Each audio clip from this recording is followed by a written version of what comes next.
I'm about to talk to you about one of the most disgraceful fallouts from this event. If you do not hear about this event yet, an IDF sniper was shot in the head at point-blank range by a Gaza terrorist. You just saw it. He pulled the trigger into that hole. The IDF sniper was behind there. As if that is not enough of a disgrace, unfortunately, our Prime Minister provided us with an even bigger disgrace with a follow-up action of his.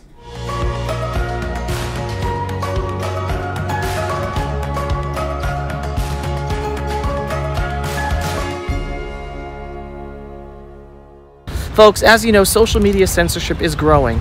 The best way to support our video work for Israel is to subscribe to our video newsletter on pulseofisrael.com and to share our videos. If you are already a subscriber, then thank you. What you are about to listen to is one of the biggest disgraces yet from our Prime Minister, Naftali Bennett. He called to speak with the father of the critically injured IDF soldier who was shot in the head in that video just a few days ago on the Gaza border. Understand, the man's son is an IDF sniper, and the army allowed Gaza terrorists to come up to the border fence close enough to put the gun in that hole and shoot his son without any IDF soldiers being allowed to take action and deter the terrorists from approaching the fence to be that close. As a result, his son, an IDF sniper, was shot in the head at point-blank range, and he is in serious, serious condition. This is a defense travesty of tremendous proportions, which reflects upon the horrendous rules of engagement our IDF soldiers have to deal with that do not even allow them to protect themselves properly. Now listen to this recorded phone conversation between Prime Minister Naftali Bennett and the father of the critically injured IDF soldier. And then we will discuss what you heard.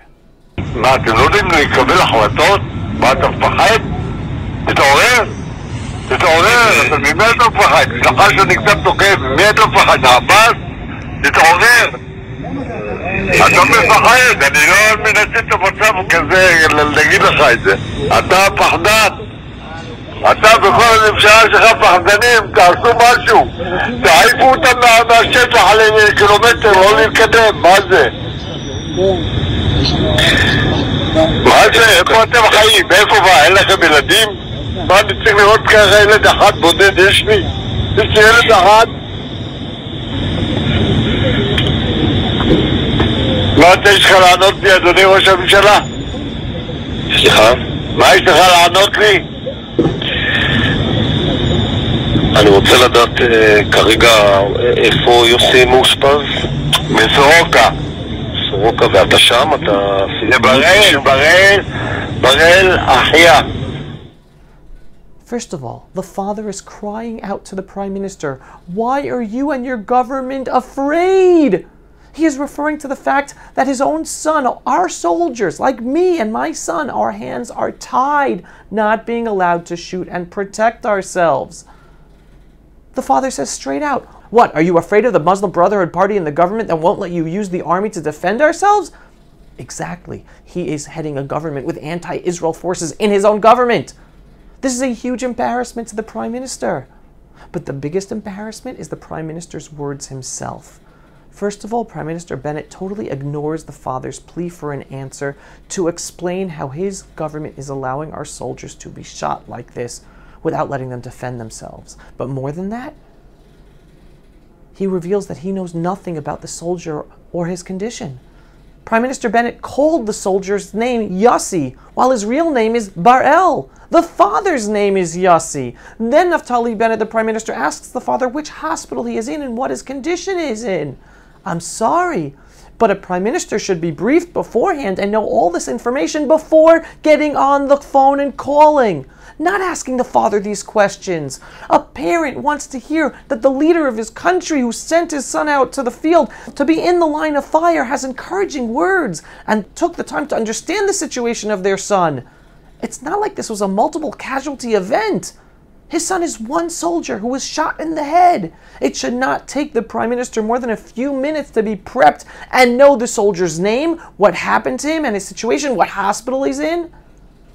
To say the least, this phone call has been a huge PR embarrassment for current Prime Minister Naftali Bennett, highlighting to many Israelis how he does not know how to be a leader. Not just with the big decisions, but even with this little thing as well, like calling a parent of a critically injured soldier. Understand, I know Prime Minister Naftali Bennett. He is a good guy with a good heart, and I'm sure with the best of intentions to lead Israel with this horrible government. But he is proving that he is not ready for the job at all. He made this government with enemies of the Jewish state of Israel sitting as coalition partners, and he can't even properly make a phone call to the parent of an injured soldier, injured due to the horrendous rules of engagement in the IDF that prevent our soldiers from properly defending themselves, our citizens, and our country. While we have a Muslim Brotherhood and anti-Israel forces in the government that stop us from doing these things. Again, while we are experiencing these crazy hard times, things will get better. Here too, Israelis are waking up one by one to the truth about our situation, our leaders, etc. Just as people around the world are waking up to the lies of politicians, journalists, leaders, and yes, even doctors around the world, we are going through that same process here. On the one hand, not enough people are waking up and not nearly as fast enough as we would like, but the demasking process has begun. Remember, everyone, God is running the world, and we have to place our 100% trust in Him and only Him, not in the politicians, not in the journalists.